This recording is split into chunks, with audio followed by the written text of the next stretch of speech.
All right, welcome back to the deep dive. Yeah, glad to be back. If you are dealing with advanced CKD or, you're caring for someone who is, Right. you're probably like really eager to get, good, solid information about diet and nutrition. Absolutely. But you probably also don't want to get like bogged down in a ton of like, scientific jargon and stuff. Right, yeah. So we're going to try to like get right to the essentials today. Yeah. And we're going to be using the NIDDK. The National Institute of Diabetes and Digestive and Kidney Diseases, yeah. Yes. Got some great information on this. They do. Yeah. So basically, when your kidneys aren't working so well, like they are in advanced CKD, Right. one of the big challenges is that It gets harder for them to keep all the different, salts and minerals in your blood at the right levels. at those like very specific balances. Yeah. Yeah, it's like, imagine your kidneys are like this really finely tuned filter for your blood.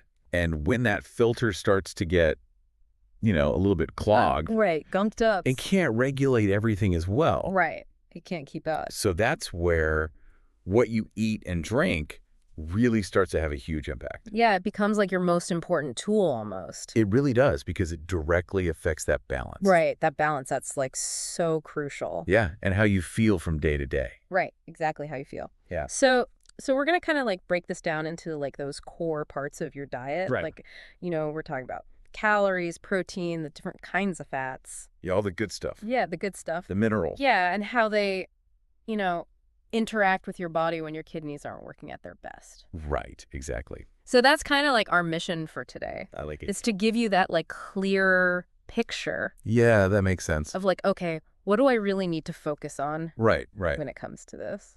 And, while we're using all this great information from the NIDDK, it is really important to remember that... This is not like medical advice for any one person. Exactly. This is not a substitute for personalized advice. Right. From your doctor or your dietitian. Right. This is just for general information. Yes, exactly. Yeah. And speaking of dietitians, the NIDDK really emphasizes this thing called medical nutrition therapy, or MNT. Yes. Yeah. When somebody goes for MNT, what kind of practical things can they expect to work on with the dietitian?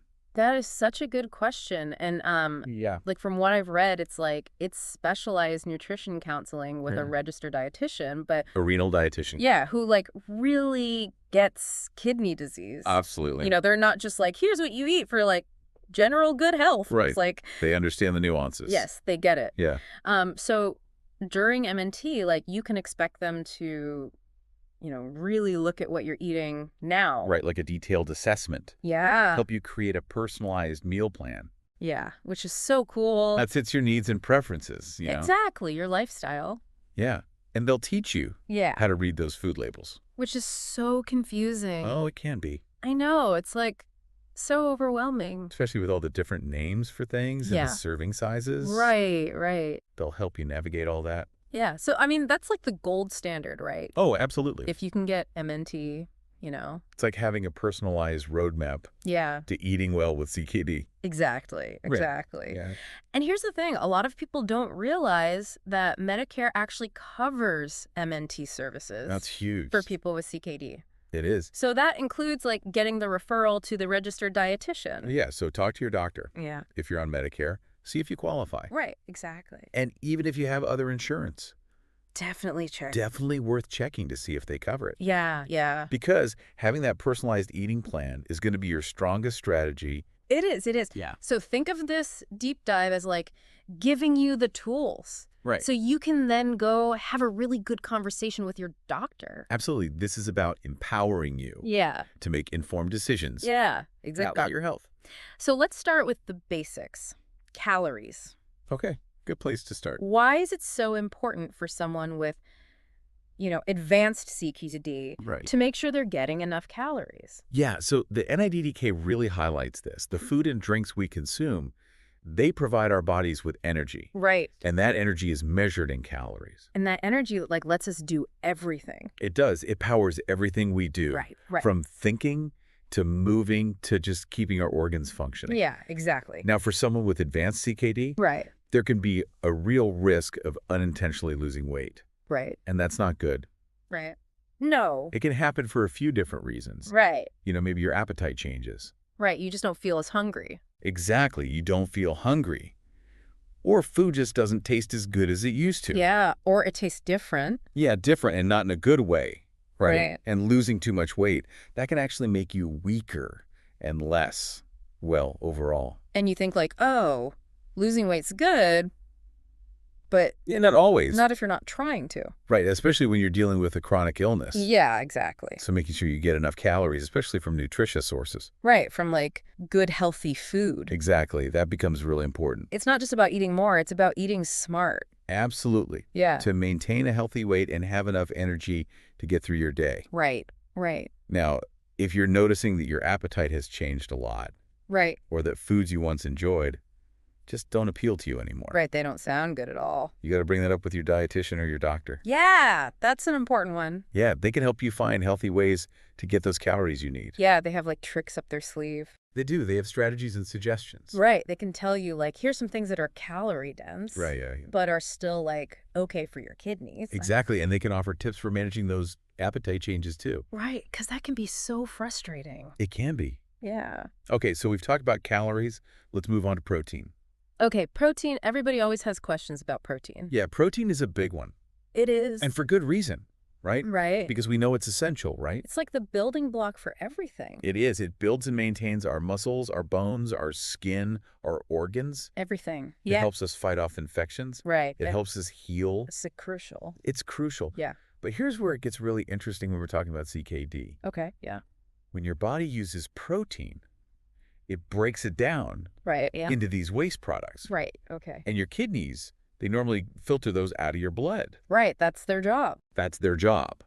But when kidney function is impaired, that waste removal process, it's not as efficient. Right. It gets backed up. It does. It's like, think of it like this. Your muscles use protein as fuel, Okay. and the ash that's left over, Okay. that's what your kidneys normally clean up. Okay. Right. But with CKD, that ash can build up. Right. It doesn't get taken away as quickly. Exactly. So that's why the recommendation often shifts Right. toward a moderate protein intake. Okay. So not too much, not too little. Moderate is the key word. Right. Right. Because on the flip side, as the NIDDK points out, Right. getting too little protein, that's not good either. No, it leads to malnutrition. Your body just doesn't have enough of those building blocks. Yeah, there's like essential ingredients it needs. Exactly. So it's a balancing act. It is. And this is another area where a registered dietitian can be incredibly helpful Oh, for sure. in figuring out the right amount and Yeah. the types of protein for you. Yeah, because everyone's different. Everyone is different, yeah. You know, you can't just say like, Right, there's no one size fits all. yeah, here's how much protein everyone needs. Right, it depends on your stage of CKD, Right. your overall health, your activity level. And they can look at your blood work and all that stuff too. Exactly, they'll take all of that into account. Yeah. Now, when it comes to the sources of protein, Yeah. the NIDDK mentions that animal protein, so things like meat, Right. Meat, poultry, fish. poultry, fish, those tend to have a more complete profile Right. of essential amino acids. Yeah, those are like the building blocks of protein. They are the building blocks of protein. Yeah.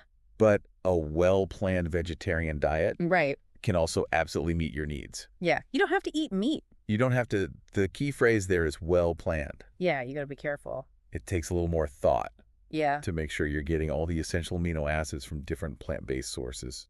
Yeah, you got to like mix and match. You do. You got to mix and match, Yeah. get a variety of different things. And the NIDDK also talks about people who are on dialysis. Right, that's a whole other thing. Yeah, it's a different situation. It is. So if you're on dialysis, you might actually need more protein. More protein than someone who isn't on dialysis. Yeah, which is kind of counterintuitive. It is, but it's because dialysis actually removes some protein from your blood. Oh, I see. Okay. You got to replenish that. Okay, right. Yeah. And the amount you need, it really depends on the type of dialysis. Yeah, so it's So again, talk to your healthcare team. yeah, they'll tell you how much you need. Absolutely. They'll give you personalized recommendations. Okay, let's talk about fat. Fat, another essential part of our diet. You know, and people demonize fat, They do. They do. but we need fat. We do. We need fat. Yeah. It gives us energy. Right. It helps our bodies control cholesterol and blood pressure. Okay. It plays a role in absorbing certain vitamins. Okay. And it provides some essential nutrients that our bodies can't make on their own. So it's not all bad. No, it's not all bad. It's about finding the right kind of fat Right. for Exactly. the right amount. Exactly. Yeah. Now, the NIDDK highlights that for people with CKD, Right. there's often an increased risk of developing heart disease. Okay. So it's really important to be mindful of the types of fats you're eating. Right. The general recommendation is to limit overall fat intake, Okay. especially saturated and trans fats. Okay. So those are like bad fats. Those are the less healthy fats. Yeah. Saturated fats, as the NIDDK points out, Yeah. they're often found in animal products, Okay. like butter, red meat, whole milk, Okay. and they're usually solid at room temperature. Okay. Right. Right. Trans fats, those are often lurking in commercially baked goods. Okay. So like cookies, donuts, that kind of stuff. Yeah, cookies, cakes, donuts, and some hydrogenated vegetable oils, Okay. like some margarines and shortenings. Okay. So those are the ones you got to watch out for. Those are the ones to really watch out for, Yeah. because these types of fats, they can raise your bad cholesterol Okay. and contribute to plaque buildup in your arteries. Right. And that's like really bad for your heart. Really bad for your heart, Mm. and especially when you have CKD. Yeah. You want to avoid that. Absolutely. Yeah. So instead, you want to focus on the healthier fats. Okay. So like what are those? Monounsaturated and polyunsaturated fats. Okay. Think about things like canola oil, nuts, olive oil, Okay. and even fatty fish like salmon, which is a good source of omega-3s. Oh, yeah. I love salmon. Salmon's great. Yeah. And the NIDDK, they connect this directly Right. to heart-healthy eating recommendations. Yeah.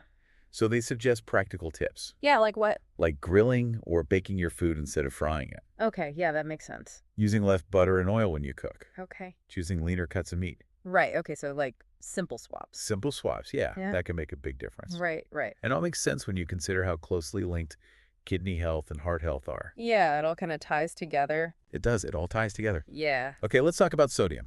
Okay. Sodium. We all know it's the main component of salt, Right. Right. and it plays a really crucial role Yeah.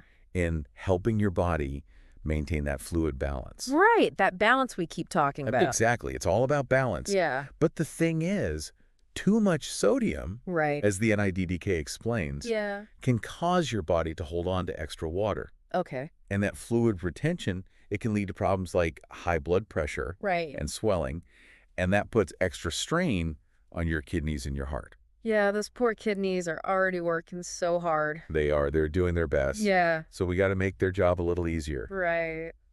Now, the FDA generally recommends that adults limit sodium to no more than 2,300 milligrams a day. Okay. That's like a teaspoon, right? It's about a teaspoon, yeah. Okay. But, and this is important, Yeah. your own doctor or dietitian Right. can give you more personalized guidance. Right. Because everyone's different. Everyone is different. Yeah. They'll take into account your stage of CKD, Right. your overall health, Right. and give you a sodium target that's right for you. Yeah. So don't just assume that 2,300 is like the magic number. Right. It's a good starting point. Right. But talk to your healthcare team. Right. Okay. Now, a lot of the sodium we eat, it comes from processed foods. Yeah. That's kind of sneaky. It is. It's hidden in a lot of things. It is. Like canned soups and veggies, Okay. frozen meals with sauces, Okay. processed meats like deli slices and hot dogs. Right. Even snacks like chips and crackers. Right. Right. It's everywhere. Yeah. It's like you don't even realize how much sodium you're getting. Exactly. It adds up quickly. Ah. So what are some of the biggest culprits that people might not even realize? Yeah. What are some of the like surprise ones? Oh, I'd say breakfast cereals. Really? Yeah, they can be surprisingly high in sodium Okay. and condiments. Oh, yeah. Like ketchup and stuff. Ketchup, soy sauce, salad dressings, Right. Right. those can be loaded with sodium. Wow. Okay. And even some breads and baked goods. Oh, interesting. Yeah, so it's really about reading those labels. Yeah. That's good advice. So how can you reduce your sodium? Right. Like, what are some practical tips? The NIDDK has some great suggestions. Okay. They recommend choosing fresh or frozen fruits and veggies Okay. without added sauces. Right. Or if you're using canned, Right. look for low sodium or no salt added. Okay. And if you do use regular canned goods, rinsing them underwater can help remove some of the salt. Oh, that's a good tip. It helps. Yeah. They also recommend choosing unprocessed meats Okay. and cooking from scratch more often. Yeah. So you can control the ingredients. Exactly. You're in control. Yeah. Using spices, herbs, salt-free seasoning blends. Oh, yeah. Those are great. Those can really boost flavor without relying on salt, Yeah, that's a good point. and definitely become a label reader. Yeah. Pay attention to the sodium content per serving Right. Right. and be mindful of your portion sizes. Right. Because sometimes it's like a tiny serving. Yeah, it's deceiving. Yeah. And finally, be cautious with packaged, processed, and fast foods. Yeah. Those are usually loaded with sodium. They are. They're often very high. Yeah. And here's a really crucial warning from the NIDDK. Okay. If you have CKD, avoid salt substitutes that contain potassium. Oh, okay. We'll talk about potassium more in a bit, Right. but this is really important to remember. Okay, good to know. Okay, let's dive into potassium itself. Okay, potassium. So, as we mentioned, CKD can make it harder for your kidneys Right. to remove potassium from your blood. Right. Okay. This can lead to high levels of potassium in your bloodstream, Right. which the NIDDK emphasizes Yeah. can cause some serious heart and muscle problems. Okay, like what kind of problem? Things like irregular heartbeats, Oh, wow. which can be dangerous. Yeah, that's serious. It is serious. Yeah. So that's why regular blood tests to monitor your potassium levels. Right. That's so important. So important, yeah. Yeah. And just like with sodium, Yeah. what you eat and drink affects your potassium levels. Right. So it's another thing to be really mindful of. Absolutely. Yeah. Now, if your doctor or dietitian recommends lowering your potassium intake, Right. the NIDDK has some helpful tips. Okay. Like what? Choose fruits and veggies that are lower in potassium. Okay. So like some are higher than others. Yeah, there's a range. Right. And when you're using canned fruits and veggies, Yeah. drain them and discard the liquid Oh. because potassium leaches out into that liquid. Oh, I see. And again, steer clear of those potassium-based salt substitutes. Right. Right. Use other spices and herbs for flavor. Okay. Good advice. Okay, let's move on to phosphorus, Okay. Phosphorus. another mineral that's important to think about Right. when you have CKD. Okay. So, damaged kidneys, Right. they're not as good at removing phosphorus from the blood. Okay. And over time, this can lead to a buildup of phosphorus, Yeah. which can weaken your bones Oh, no. and cause other health problems. Okay. That's not good. Not good. Yeah. Now, phosphorus is naturally found in a lot of protein-rich foods. Right. We talked about that. We did, but it's also added to a lot of processed foods. Really? Yeah, it's in a lot of things. Like what? Flavored drinks like some sodas, Okay. processed meats. Oh, okay. And for many people with CKD, Right. those added sources can be the main reason their phosphorus levels are high. Really? Yeah, it's sneaky. Yeah, because you think like, oh, it's in protein. Right, you focus on the natural sources, Yeah. but the added stuff can really add up. Right. Right. And the NIDDK points out yeah. that foods with added phosphorus, Right. they might actually raise your blood phosphorus levels more than the natural sources. Oh, really? Why is that? So it has to do with how it's bound. Okay. The added phosphorus in processed foods, Right. it's not bound to protein in the same way Okay. as naturally occurring phosphorus. Uh-huh. So your body can absorb a lot more of it, Oh, I see. which puts extra stress on your kidneys. Yeah. Okay. So become a label reader. Right. Always good advice. Look for the letters PHOSS Okay. as part of an ingredient. Huh. Words like phosphate. Okay. That means added phosphorus. Okay. Got it. Now, as kidney disease progresses, Right. Yeah. your doctor might talk to you about phosphate binders. Okay. What are those? So phosphate binders are medications. Okay. You take them with meals and snacks, Okay. and they basically act like a sponge in your digestive system, Okay. binding to the phosphorus from your food, Okay. so your body doesn't absorb as much of it. Oh, that's cool. Yeah, it prevents it from getting into your bloodstream, Okay. and then that phosphorus that gets removed from your body through your stool. Okay. So it's like a phosphorus sponge. Exactly, a phosphorus sponge. Okay. I like that. It's a good way to think about it. Yeah. Yeah. Okay, let's talk about liquids. Okay. Liquids. So we all know like staying hydrated is important. Right, we need water. But the NIDDK says that for people with advanced CKD, Yeah. fluid intake might actually need to be limited. It might need to be carefully limited. Okay, why is that? So damaged kidneys, Yeah. they're not as good at removing excess fluid. Okay. So if you drink more than your kidneys can handle, Right. you can get fluid overload, Okay. and that can cause swelling, Right. raise your blood pressure, Okay. and put extra strain on your heart. Yeah. Okay. And the NIDDK mentions that if you're super thirsty, Right. it could mean you're getting too much sodium Oh. because your body's trying to dilute that sodium. Oh, that makes sense. So it's really important to work with your doctor Right. to figure out how much you should be drinking. Yeah, they'll give you like a personalized recommendation. They will. They'll take into account your specific situation, Right. Right. and they'll help you watch for signs of fluid retention. Yeah, like swelling. Swelling, yeah, in your face, arms, legs, abdomen. And if you notice any new or worsening swelling, Yeah. tell your doctor right away. Okay, so that's something to watch out for. Absolutely. Okay, lastly, let's touch on lab reports. Okay. The NIDDK, they really emphasize how important regular blood tests are Right, for keeping track of for everything. tracking your health when you have CKD. Yeah. These tests, they give your doctor information Right, about how well your kidneys are working right. and the levels of different things in your blood. Yeah, and then they can adjust your diet and everything based on those results. Exactly. It helps guide their Yeah. recommendations. Right, right. And the NIDDK makes a great point. Okay, what's that? Understanding your lab reports can be empowering. Okay. So don't hesitate to ask your doctor for a copy Right, and have them explain what the numbers mean. right, because they can be confusing. They can be, yeah. Yeah, But when you understand them, right. you can see how your food choices directly impact those numbers. Yeah, that's so cool. It is. It's like connecting the dots Yeah? between what you eat Yeah. and how it affects your health. Yeah, it makes it all like real. It does. It makes it real. Yeah. So as we wrap up this deep dive, Yeah. it's clear that managing your diet with advanced CKD, Right. it's complex.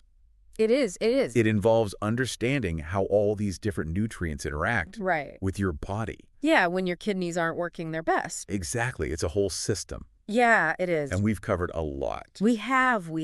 Calories, protein, fats, sodium, potassium, phosphorus, fluids, The whole shebang. a whole shebang. Yeah. Even lab reports. Right, right, But remember, this information from the NIDDK, right. it's a foundation. Yeah. It's not a one-size-fits-all approach. Right, it's not a prescription. No. Yeah. The NIDDK really stresses the importance of personalized guidance Right, from a renal dietitian right. and your healthcare team. Yeah, they're your best resource. They are. They can create a plan that works for you. Yeah, that meets your specific needs. Exactly. And your preferences. And your preferences, yeah. Yeah, because, like, we all like different foods. We do, we do. You know, so they can work with that. Absolutely, they'll take all of that into account. Yeah. So think of this deep dive as like preparing you Right. for those conversations with your healthcare team. Yeah, it's like you're doing your homework. You're doing your homework Yeah. so you can have more informed and productive discussions. Yeah, exactly. So here's a final thought. Okay. Given this connection between your diet and your kidney function, Right.